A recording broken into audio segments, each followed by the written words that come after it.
Welcome dear student. Today we discuss Buckingham pi theorem, which is come under the part of dimensional analysis under fluid mechanics. Buckingham pi theorem का एक numerical में discuss करने जा रहा हूं.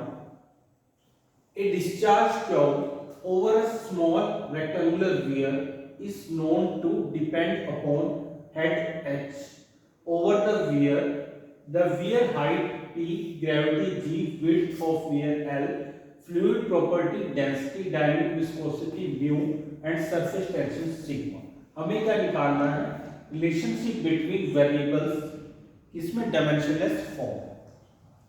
सबसे पहले आपको क्या कहा है कि discharge that is Q equal to, हम इसमें क्या करेंगे, सारे कंपोनेंट्स को लिख लेंगे. सबसे पहले क्या बोल रहे हैं, depend upon the head h that is height over the weir height p, acceleration due to gravity g, width l, rho density mu, dynamic viscosity sigma, surface tension.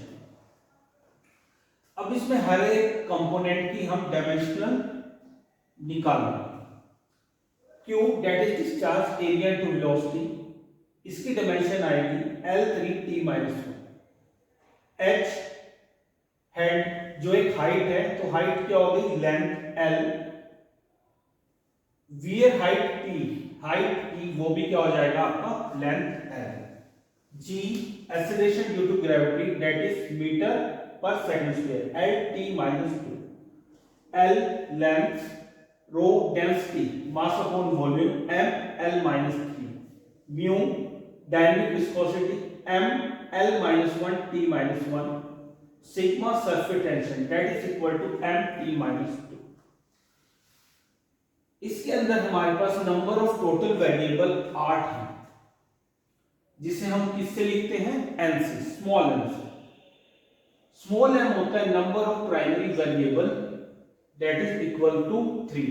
वो हमारे क्या होंगे, mass, length, time. Number of dimensionless terms आपकी depend करती है number of variables minus number of primary variables. जब इसमें से माइनस करेंगे 8 minus 3 that is equal to 5.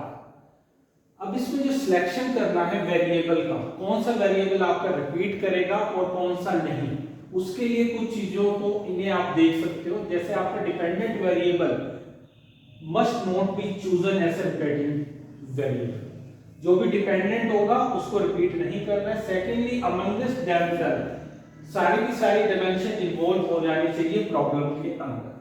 Third, जब आप इसको कैलकुलेटिव वर्क में लाओगे तो एक वेरिएबल आप क्या लो, ज्योमेट्रिकल प्रॉपर्टी की फॉर्म में, जैसे length, height, diameter. Secondly flow की कोई property, velocity, acceleration.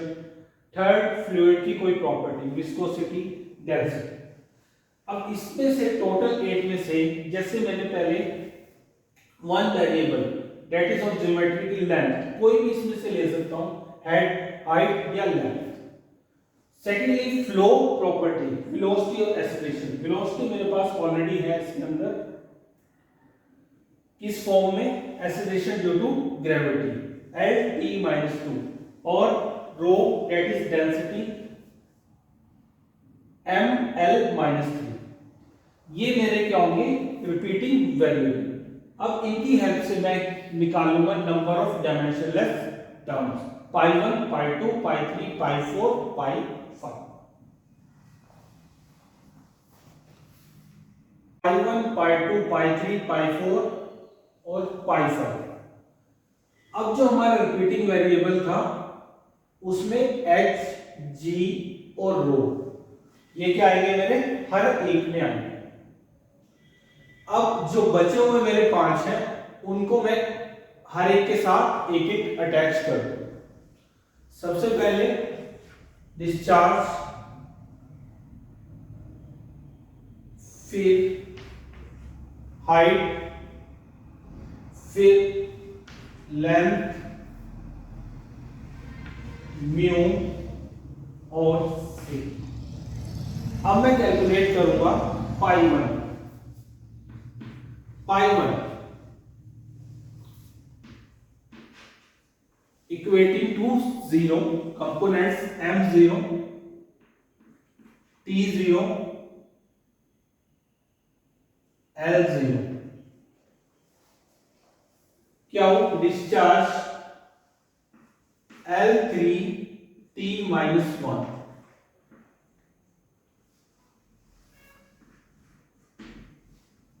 H that is L की पावर 8, G Lt-2 की पावर B, रो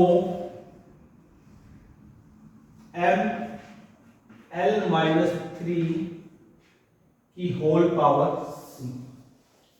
अब हमें क्या करना है, इन्हें कंपेयर करना है। MLT कंपोनेंट्स को सबसे पहले M, यहां पर M की वैल्यू क्या है 1, that is C is equal to 0। now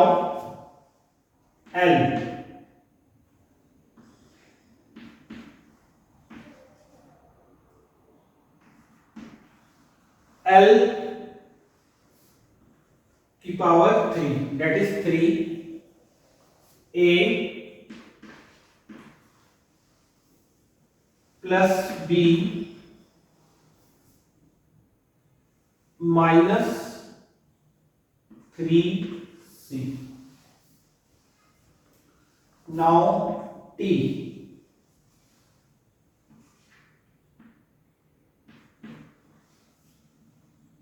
zero is equal to T -1 minus 2B।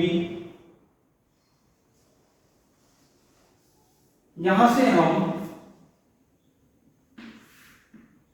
एक इक्वेशन हमारी ये बन गई, एक ये बन गई और एक ये बन गई। फर्स्टली हमें पता चल रहा है कि C की वैल्यू यहां पर 0, यहां से मैं B की वैल्यू निकालता हूं तो 1 is equal to minus 2B, B is equal to minus 1/2। B और C की वैल्यू पुट करने पे मुझे A की वैल्यू मिलेगी।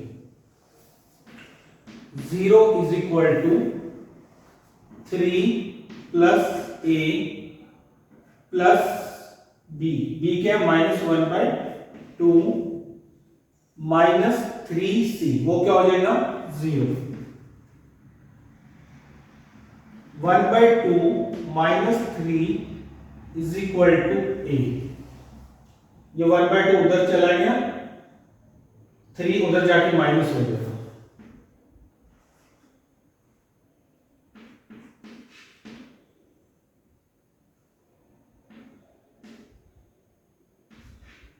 तो A की वैल्यू आ गई है हमारे पास -5/2।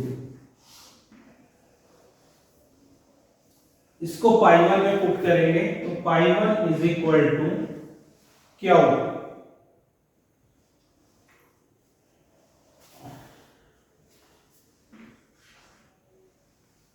x की पावर A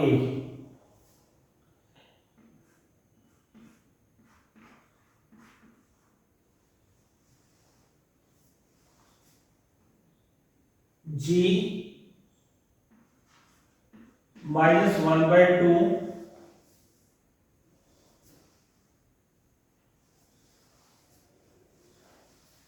तो हमें यहां पे मिलेगा discharge by H 5/2 G 1/2। Similarly pi 2, pi 3, pi 4 and pi 5 हम कैलकुलेट करें। पाई 2 कैलकुलेट करेंगे तो B0 C0 A -1, तो pi 2 is equal to P/H, pi 3 L/H, pi 4 mu by H की पावर 3/2 G की power 1/2 into rho. Pi 5 is equal to sigma by H square G into rho. अब discharge जो आपने पाई 1 वाला निकाला है वो यहां पुट करेंगे, बाकी चारों इसके कंपैरिजन फंक्शन में आ जाएंगे। डिस्चार्ज बाय G 1/2 H की power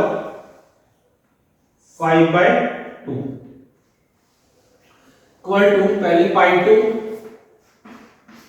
p/h, secondly l/h, third